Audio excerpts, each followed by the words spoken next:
Dawgs podcast with your hosts, Blake Riniker, Justin Charles, John Nye, and Josh All. Yo, Dog Pack faithful, it's time for another episode of Throwback Thursday on the Dawgs podcast. I am your host, Kenny Mack, and I'm going to take you through another freaking awesome time. Before we get started, be sure to check out the Dawgs podcast on Facebook, Instagram, TikTok, Twitter. Be sure to like this video, drop a comment in the comments section, and let us know what you think. And this week, a bunch of you let us know what you think, so I'm going to get into that in a second. But you guys know how I got started, leaving voicemails on the Dawgs website. That website is www.thedawgspodcast.com. Don't be afraid. Leave a voicemail. We love it. Let us know how we're doing. You guys can hit reset too. I've already done like 15 takes on this particular segment as well, so I know you guys can do it. But let's get on with it. If you missed last week, the focus was on Denzel Ward, so check that one out. Can he make the Pro Bowl? And here's the feedback. So Justin Trimble, 443. I went to high school with Ward. He always wanted the best for his fellow Nordian, but I'm thinking retirement might be the best. Hey man, he's got to listen to the doctors. Again, he's a grown-ass man. He can do what he wants and he can pull in the money, but he's got to worry about his health. But it's overall his decision, so I hope for the best for him. Again, from a blocked user.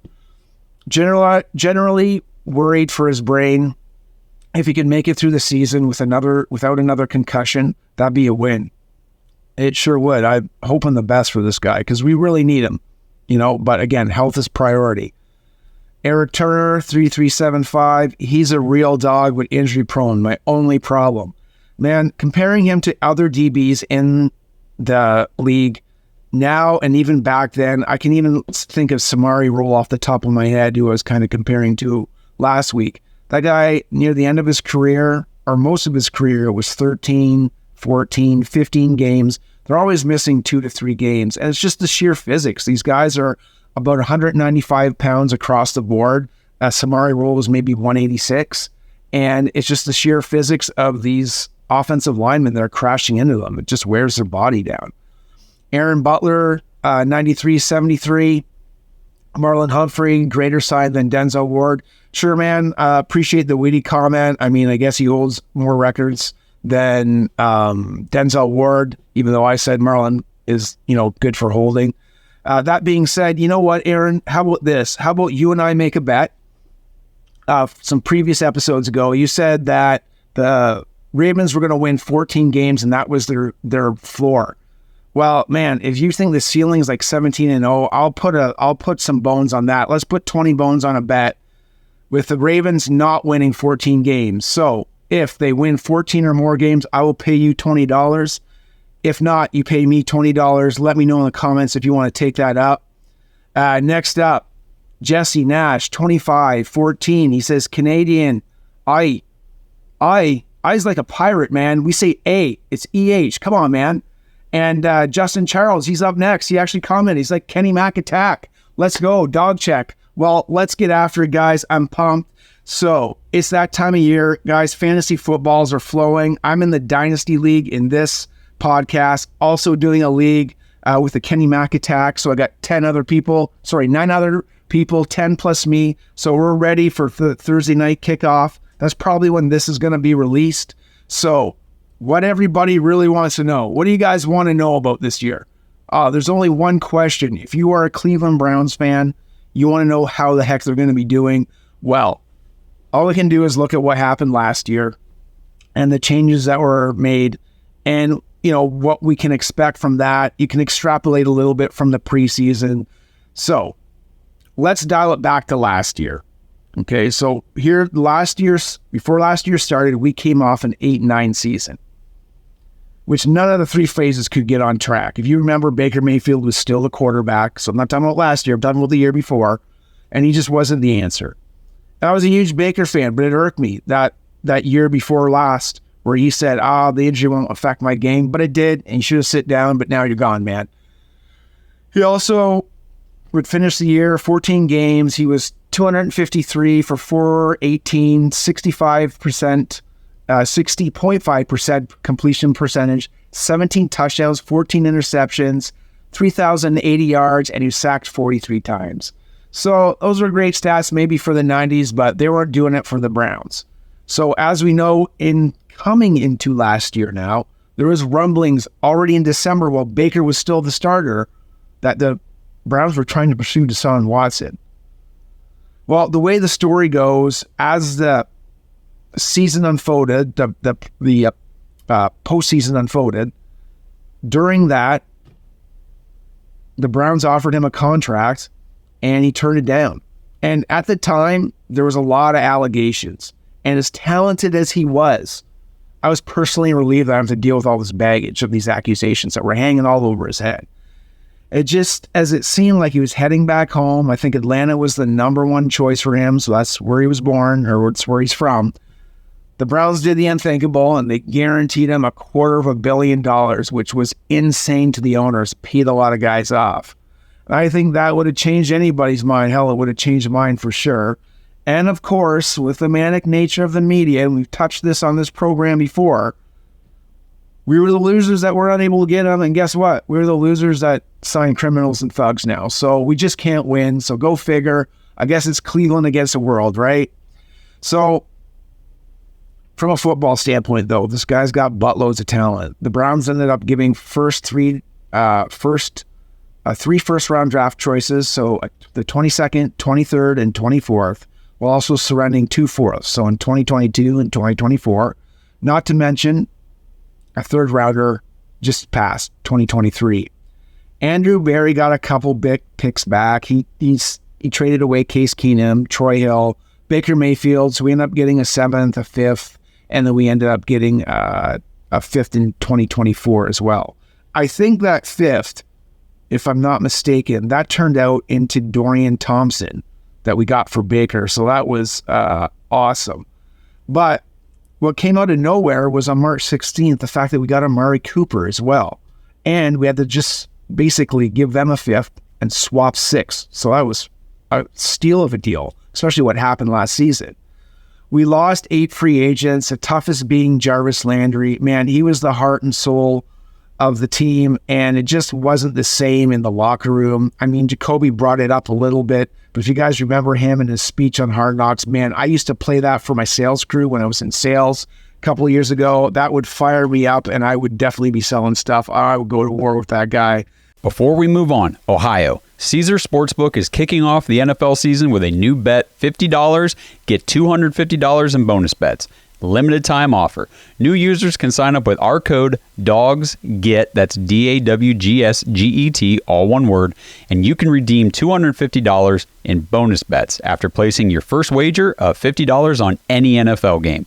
Even if your first bet loses, you will receive one $50 bonus bet credit each week over the next 5 weeks. Make sure to enter our code DAWGSGET while signing up to have a bet on Caesars every week for the start of the season. That's code DAWGSGET, all one word. Offer is only available for new customers who are 21 and older and physically present in Ohio.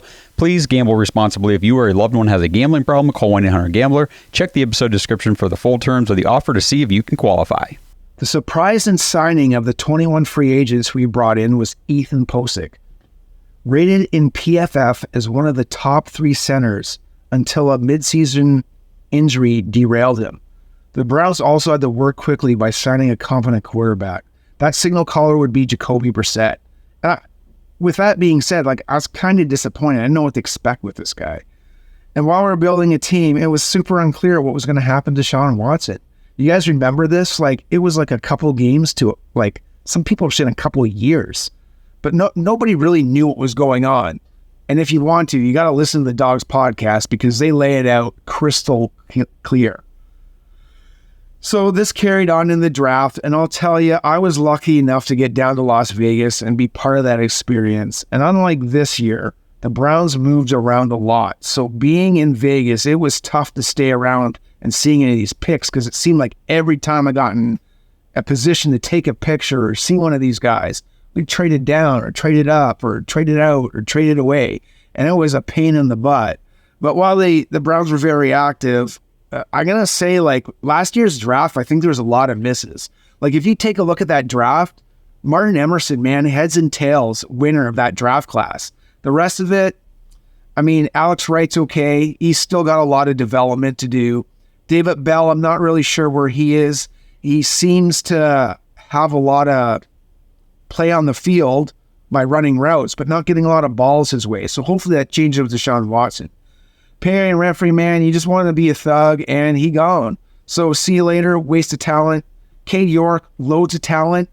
But in the end, man, I was August 20th. I was at training camp. I was on the side with a bunch of presidents from the Cleveland Browns, from the Browns Backers Club. We're watching this guy kick. His shoulders are down, or then his shoulders are in his head. This guy just didn't seem like he wanted to be here anymore. Next up was Jerome Ford and Michael Woods. They were the 5th and 6th rounds. They're kind of unknowns at this time. And I thought Isaiah Thomas was decent. He's kind of injured, and he's on our practice squad. The group rounds out with Dawson Deaton, a 7th round pick, and he's just not with the team anymore. So the only other surprise was DeAnthony Bell, and he's a friend of the program and a special teams ace. So not very many hits so far, but we'll see what happens after this season. Once the team rounded out, it was molded during the preseason. The Browns definitely had some questions that seemed to spill into the regular season. The way it shook out was the Browns finished 1-2. The games finished like this. The Browns won over the Jacksonville Jaguars 24-13. And that's where, if you remember, Emerson took one to the house, basically ripped it out of the receiver's hands. And then the next 2 games were 2 close ones, and they were both losses, ironically, both 21-20. So where were you guys' heads at last year? Well, my thoughts were the O can put enough game plan together to stay in games, but the defensive line got pushed around all over the place. We didn't have enough depth, and we're blowing coverages, leading to huge plays and touchdowns. That's why we're losing a lot of these games. I was in Cleveland Stadium for the Eagles game, and I can tell you the Eagles look deep, and they look good. Their size in the trenches was amazing. And it was great watching Hobbs. He was lighting up the Eagles only to have her D blow coverage all game, which was a sign of things to come, right? And the frustrating part about the season is none of these things were resolved. And special teams got worse the entire year, it felt like. The season started with DW suspended for 6 games, and then that was increased by dictator Red Raj after he caved on the social media mob backlash. You know, these are the same people who only read headlines and comments. Ambitiously, though, the dictator extends it only 5 more games so the NFL can profit off the comeback when he plays Guess Who? The Houston Texans, right? Can't miss out on that and that money, right, Red Raj? There were more lowlights and highlights. The Browns finished 7-10, so 4th in the AFC North. They scored 361 points, and that was about 21.2 points a game, which, I mean, 5 years ago, I would have gave anything to see 21.2 points a game. That was 18th in the league, and then the defense allowed 381 points, so that was 20 more than we could score. So they were averaging a little over 22.4 games allowed, which ranked 20th. So what's your top dog months? Your top dog games? I mean, the highlights, I think, were beating Baker Mayfield in the first game of the year. The problems, though, in the preseason reared its ugly head. You guys remember we were up big on Carolina. The Browns defense would blow 2 massive coverages and almost sabotage the game. But old Duke of York, Cade York, struts in and smashes a 58-yard field goal to win 26-4. I don't think I've ever jumped that high in a regular season game in my life. And I was like, man, we finally got a kicker, right? Well, it would end up kind of like Anthony Swartz's first game. You know, he had a heck of a game against the Chiefs, and that was it. So what happened next? I mean, for me personally, it was the Monday Nighter. That was unreal for me. The Browns D, man, they took it to Joe Burrow. They ran away with that game 32-13.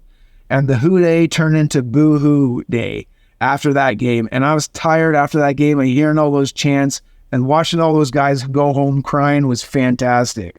The Browns backers group, though, from what I witnessed, there was 2 games, but I'm going to go over this game. The win over Tom Brady, man, that game was amazing. 23-17 win. It was good to see the Browns kind of band and come together for Jacoby Brissett, because I think at the beginning of the year, we thought the defense was going to be keeping everybody in the game after the way they finished the previous season in 2021. But it was Jacoby Brissett, and I wish the defense could have just done more, but Njoku stepped up and had that amazing catch. But for most of the season, it was kind of like the Jets game. The Browns would do good for 3 quarters and then blow it in the fourth. You look at losses to the Jets by 1 point. Falcons by a field goal. Chargers by 2 points. The Ravens was also by 3 points. And that was all before the bye week. And this kind of did us in. Jacoby, like I said, deserved better. And after the bye week, the Browns were kind of a lame duck team that were 3 games, left with Brissett and kind of having Deshaun waiting in the midst. Looking back at it now, though, guys, were we crazy to think that, a 700-day younger Watson would actually come back in, or that's something that he played last and then step right in as that 700-day ago guy and not skip a beat? I mean, we were crazy to think that, right? Like, the Browns would go 3-3 in those games, and there was some promise, only to come out with flat, I thought, in a disheartening loss to the Steelers. I don't know about you guys, but that was one of the most disappointing games that I've seen. The defense just wasn't there, and I think they kind of gave up on Joe, and it showed. This episode is sponsored by Omaha Steaks. Browns fans, we've been preaching Omaha Steaks for a long time now, and we're going to keep on doing it because football season is finally here, and it is time to grill out for your tailgates, your fall cookouts, all that great stuff. This is the best season of the year, the best time.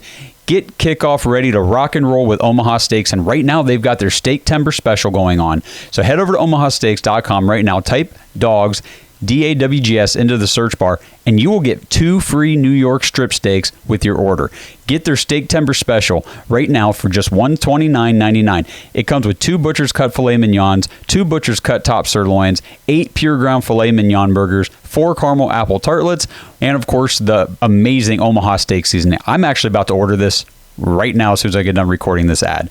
This stuff is the absolute best meat you can possibly order. We've got people in our Discord all the time saying, thank you for turning us on to Omaha Steaks. It's the best stuff ever. For the money, you can't get better meat than Omaha Steaks. So, like I said, head over to omahasteaks.com right now, enter promo code DAWGS into the search bar, and when you order their Steak Timber special, you will get 2 free New York strips with our code. That's omahasteaks.com, promo code DAWGS in the search bar.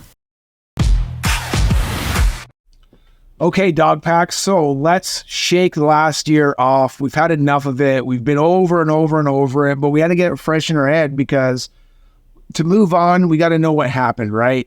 But I want to know how pumped you guys are. Hit us up in the comments. And after hitting the Hall of Fame game for me and getting 2 training camps, man, I'm super pumped to see what we have got this year. And one could argue that, if it wasn't for a kicker, we would have been 4-0. And I know. We were 0-16, I think, last time we went 4-0. When we were the preseason studs. I think we did it back-to-back years with Hugh Jackson. He was like the Ravens. They never lost in the preseason, except he didn't win in the when it counted, right? So I'm not sure last year what it was, but maybe it was a mulligan. But what the old ball coach says, Herm Edwards, you play to win the game. So after the extension of the Deshaun Watson suspension, I just think that the Browns team was kind of in limbo. And the Pittsburgh game signaled that the players just weren't bought in anymore and worn out with all the hoopla, right? Well, okay, got that off my chest. So, all the candidates out there, the Browns got it right with Schwartz for defensive coordinator. We were thinking about bringing in a whole bunch of younger guys, but you know what? We already played a 4-3. The biggest weakness on the team was the D-line and the pass rush. We only had 34 sacks.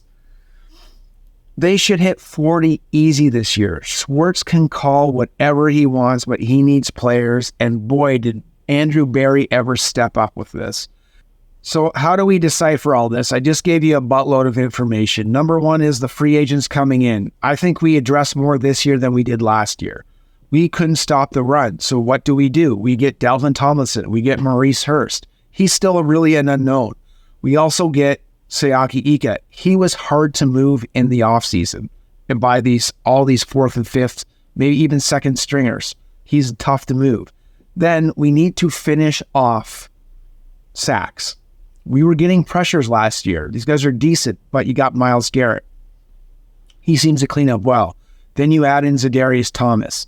You also add in Obo. He should be able to be part of that NASCAR package. You can get lighter guys in the middle on long passing downs so we can sack the quarterback.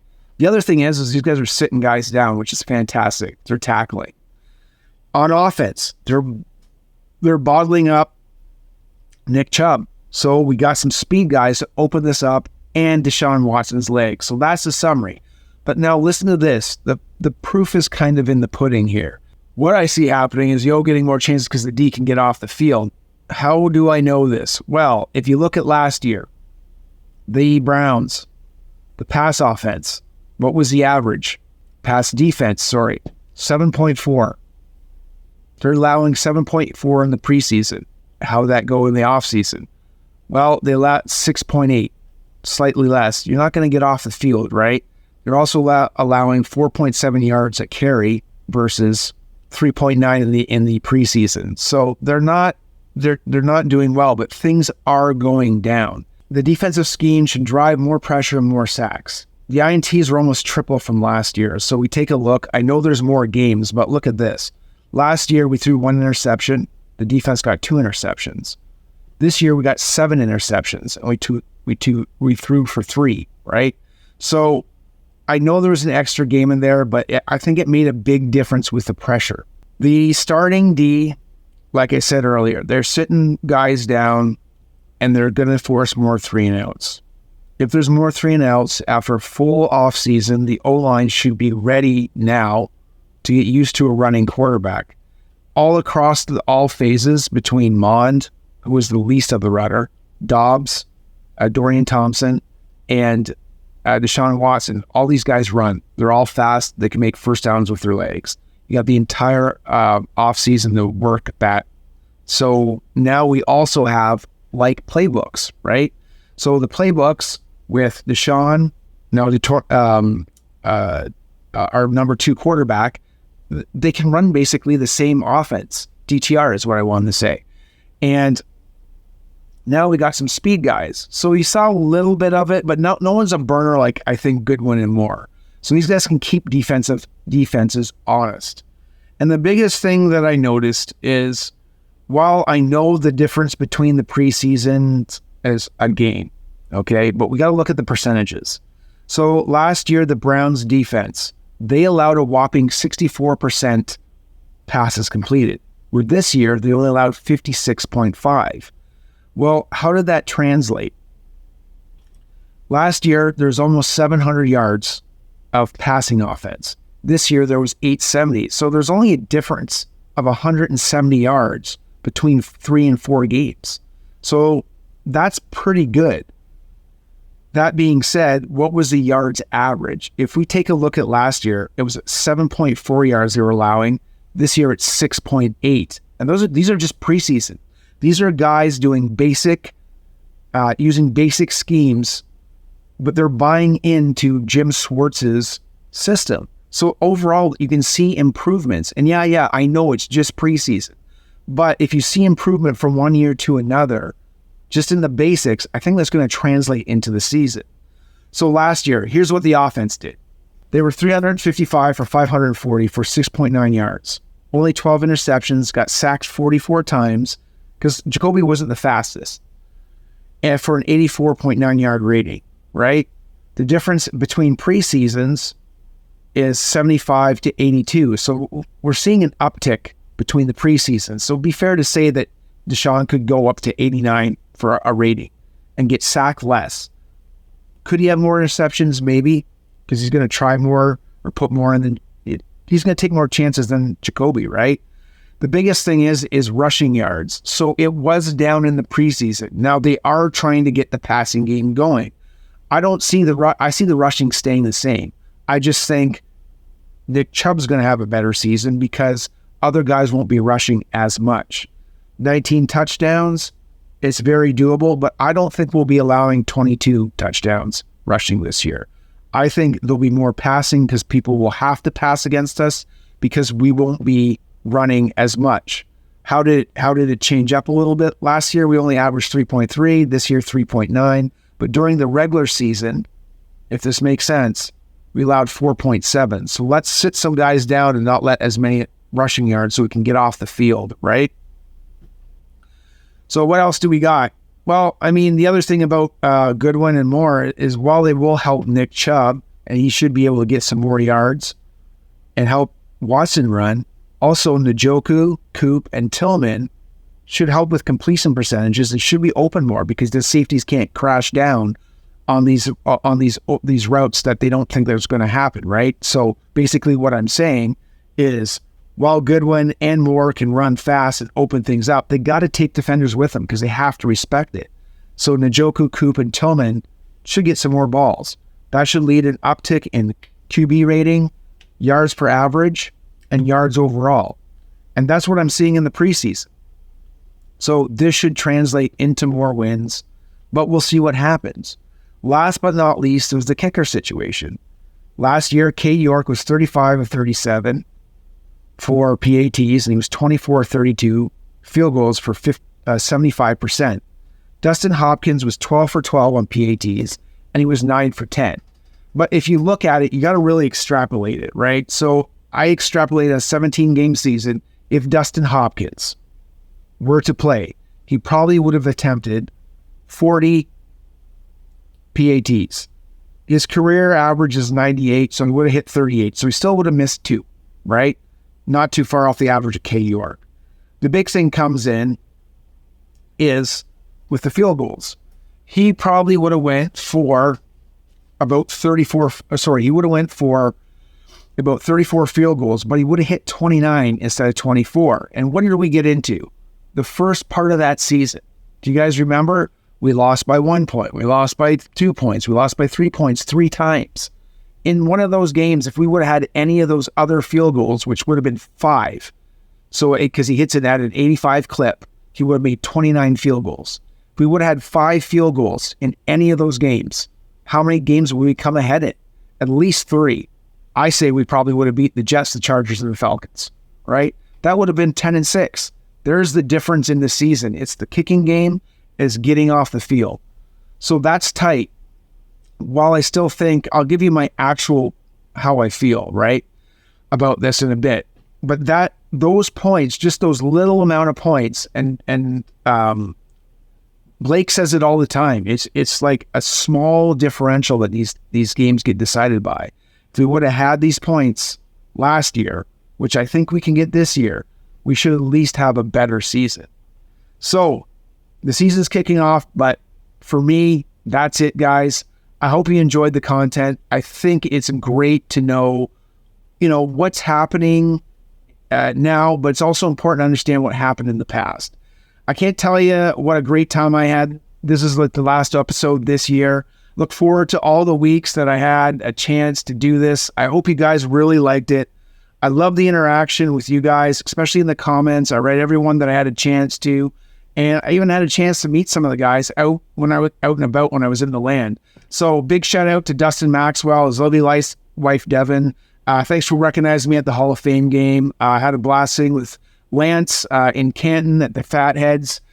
He's from Dayton and he's the Browns Bengals mixed family relationship. So have fun with that, man. Also shout out to the Dawgs podcast for having me do this in the off season, man. Well, it's great to hang out with you guys when I get down the land. I can't wait to hang out with you guys in this regular season. So in case you guys missed it, take a look at the throwback episodes.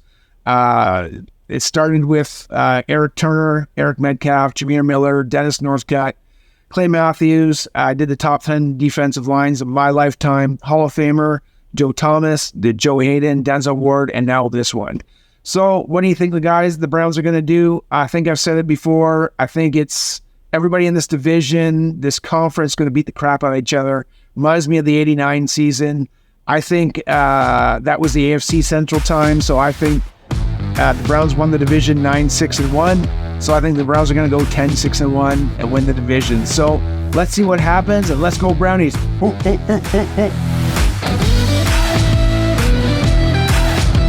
Thanks for listening to another episode of the Dawgs Podcast. Make sure you subscribe on YouTube and follow us on Twitter at the Dawgs Podcast. Get your thoughts on the show at thedawgspodcast.com.